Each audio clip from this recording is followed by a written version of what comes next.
Resolution 3 Thank you. Thank you. We don't have any informational items. We'll jump right into department reports. Okay. So the finance. Is there anything additional you want to add to? Not really. Any other questions by the board on finance or? I do want to talk about the collection stuff. Maybe you want to wait for the property management report on that? Is that a better place to do that? Yes. Okay. All right. Thanks for your rental assistance. Anything additional? I don't have anything additional to add, but I do want to know that your comments were received.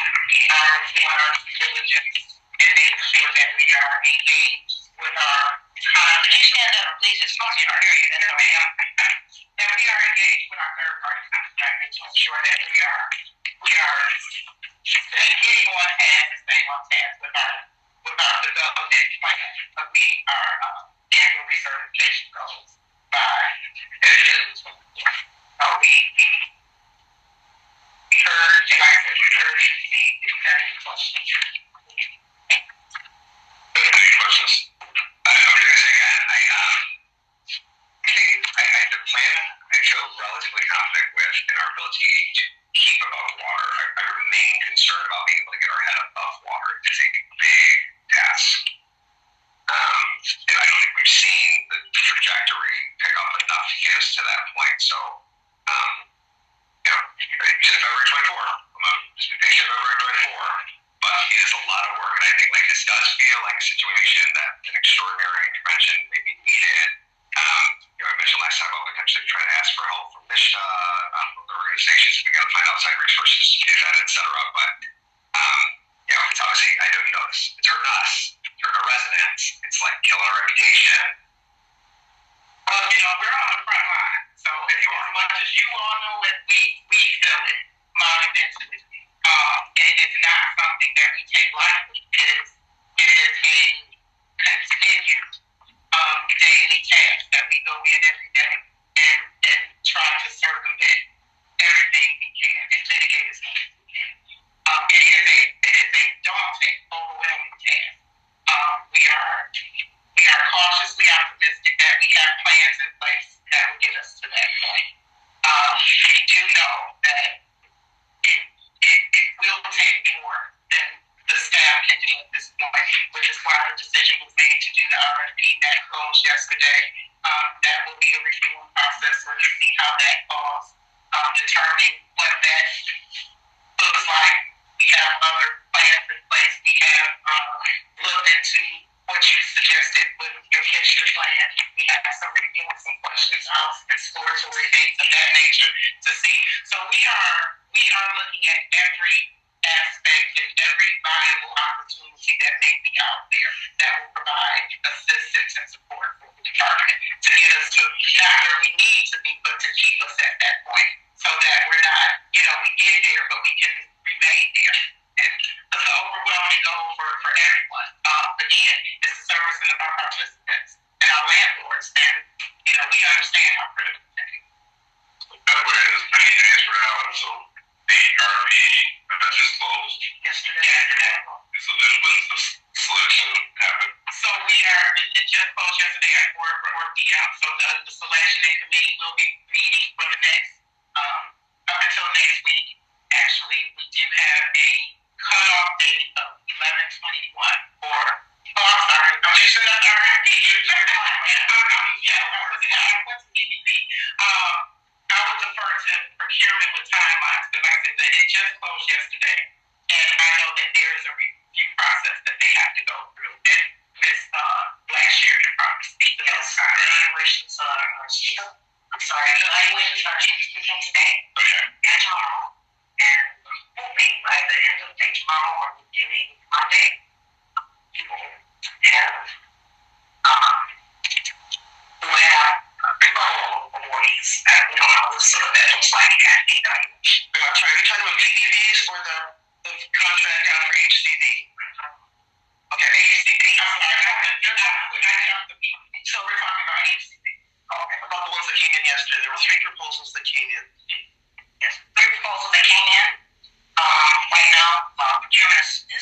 reviewing all of the proposals, and then we will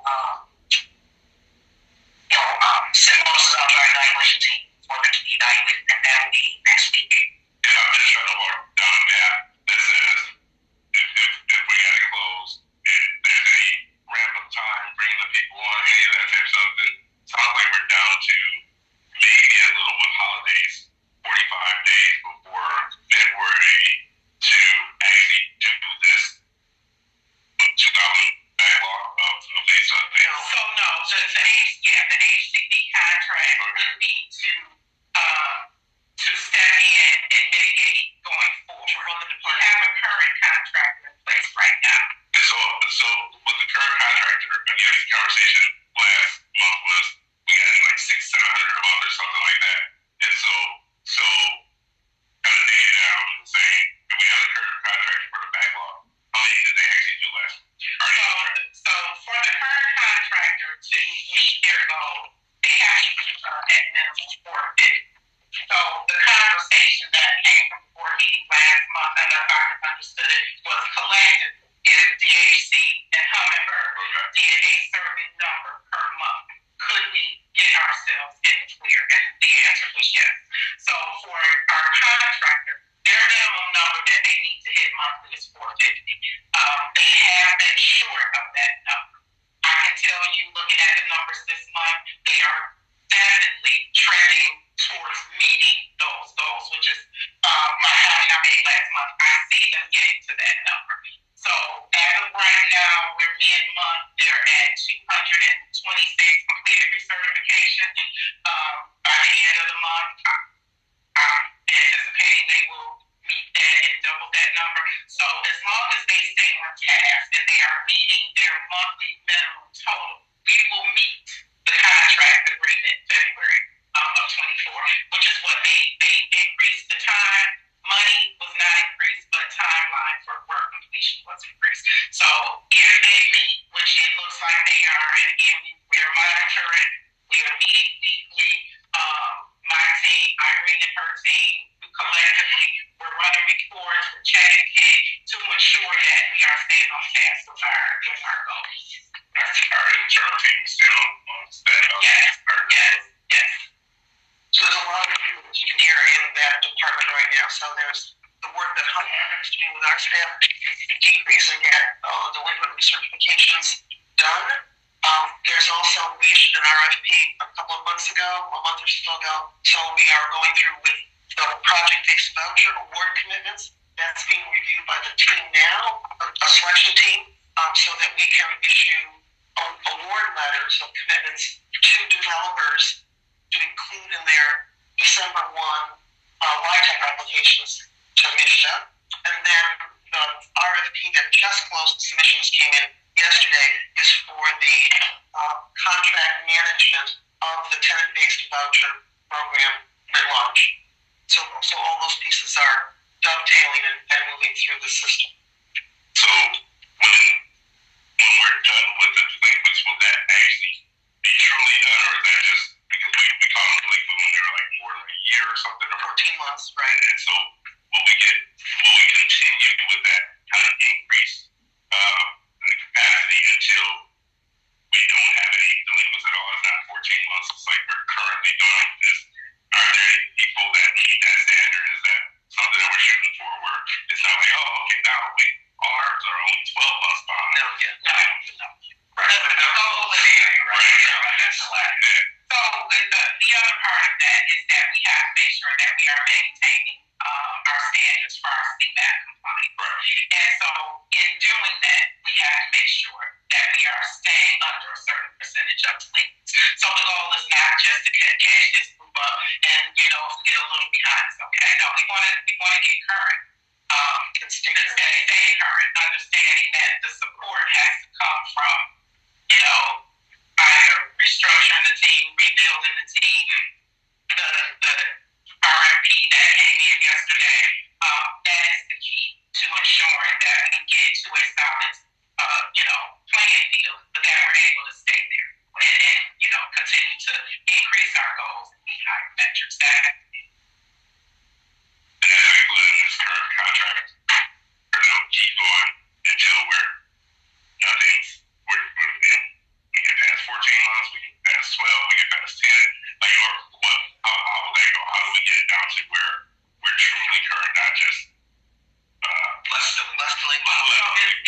take a combination of several different things. So the current contractor that is in place right now was tasked with completing 2,500 annual recertifications. ACAs, we're back in ACA.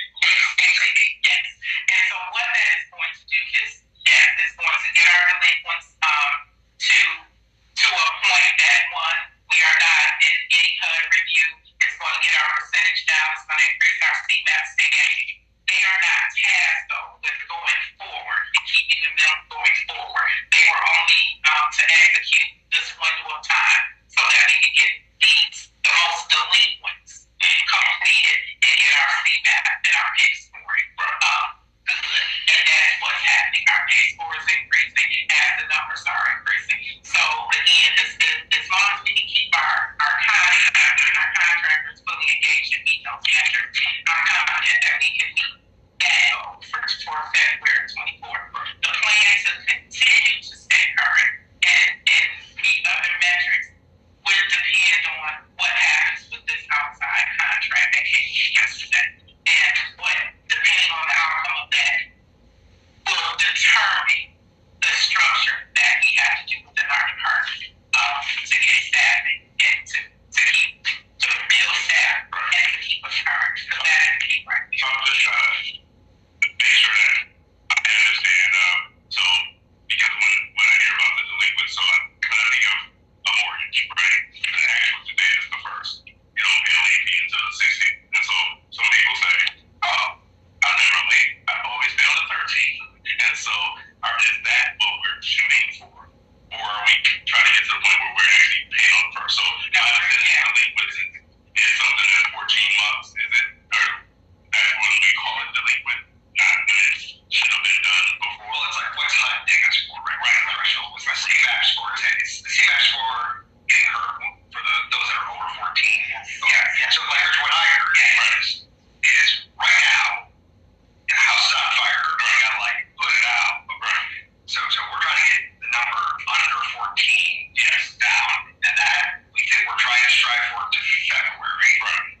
However, that doesn't get us current. That just means we're less delinquent. But we've got optionality here that we're evaluating about, okay, once we get under 14, how we get ourselves from 14 to current, and then how do we maintain currency, you know what I'm saying? How do we remain current ongoing? That sounds like a topic for discussion in the January meeting, because I don't want to be decided in February when the contract is expiring. You tell me there's not. No, I agree. What I was worried was that we calling current less than 13 months, right? And so that making sure that I'm understanding the terminology to say, okay, are there any impacts? And I would imagine there are to someone being 13 months late on their certification, to their lives, to our business, even though HUD doesn't date. Or is it that it doesn't matter if it's 13 months late on the recertification? I don't wait for the next one. It absolutely matters. While we want to be cognizant of the threshold that HUD has in place, because we want to make sure that we're not getting into trouble with HUD. Right. So that's the number. But internally, no, it's not okay for us to be 12 months delinquent just because it's under that threshold. Right. We want to get back to the standard of performance that would bring us back to where we were when we were high performance. Right. From 16 to 19, we were above average and high performance. Right. And that a huge part of that was making sure that our delinquent activity was at 5% or less. That is our goal. Our goal is not just to, get us to the sweet spot of not being in trouble and now we're okay to post. No, we want to get back to performing as optimally as we can and providing the best service that we can. And so our goal is to not have delinquents, again, 3%, 5 to 3% less is what we're aiming for. No, we don't want to be 12 months delinquent. We don't want to be 11 months.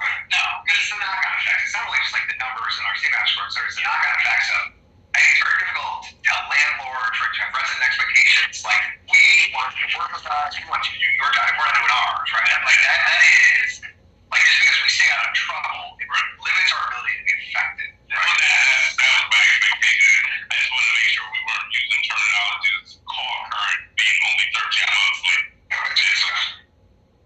Yeah, I want you to hear glad you're getting into this. I am upset about this, but I'm glad that we are all working together. I think aligned to get this done. I know that this is, I think I've said to you before, like this is my first job out of college, was doing income service. Like I really understand how hard this work is to do. But it's just like A, it's our bread and butter, and B, like we have to get our head above water. And I don't want, I'm not saying you personally, I don't want pride to slip in here, right? To say like, we're gonna do this ourselves, right? Like this problem has gotten bigger. Obviously it's gotten bigger. That's why we're doing RFPs, that's why we've got contractors, etc. So I don't want you to be afraid to ask for extraordinary help if you're not getting there. Like we just can't continue. I absolutely agree. And I know this is the first time you guys have probably seen me in person, but no, I am very vocal about what we need for our department. And the number one thing we need is staff. We have to have staff to be able to continue to meet the metrics that we need to meet. And that's it.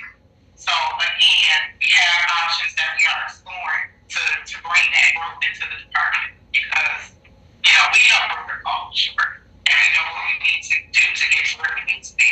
But the building and rebuilding and support and structure that department is what has to happen. So no, I have no problem waving the flag saying we need help. But I think we have some good options that we are exploring that will get us there. Alright, thanks. We just want to, we're in support of keeping extraordinary to high performer, not just the non-intro.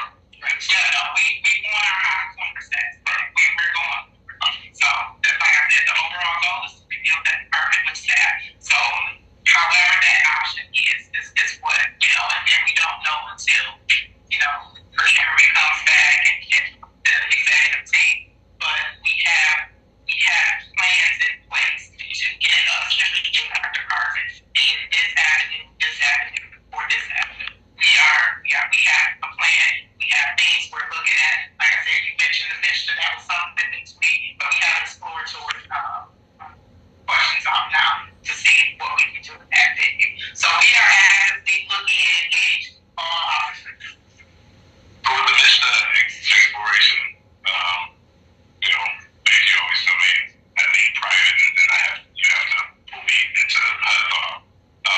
Is that exploration kind of internal right now, and based on worry about any legal ramifications, or have we reached out to Mishta and had those conversations so that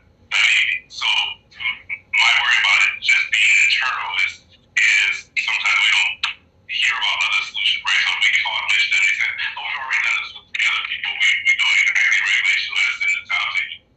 The faster that happens, it seems like the better. Are we still internal, or have we reached out to Mishta? We're internal, and I think we have made the initial contact and question the mission, and we're waiting on response here. That's why I would say, please don't take an immediate no for an answer if that's not, like, we don't get a warm response externally. We can help, reach out. It's not forever today. We're not asking to take over the program, but we have an acute moment that we have to deal with this, right? So, there are friends who want us to be successful. So, if you get a cold shoulder, or at least not a perception that you would like with that idea, there's no doubt, we'll see if we can. Maybe but I'm not going to let that die without some exploration. They have staff, or at least they contract with staff. They pay them pretty well. They should have the greatest capacity. I think, unless you tell me otherwise.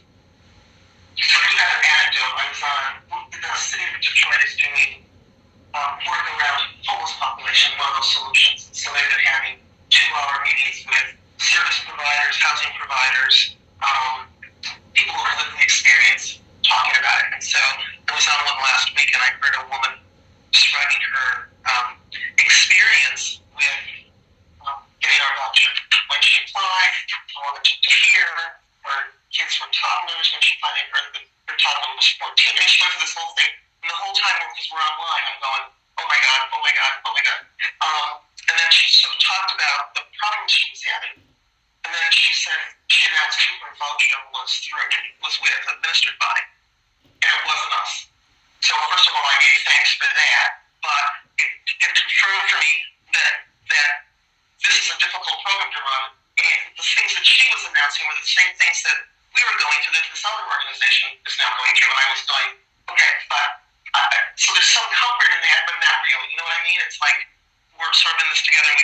figure out our solutions. And so we have plans A, B, and C to do that.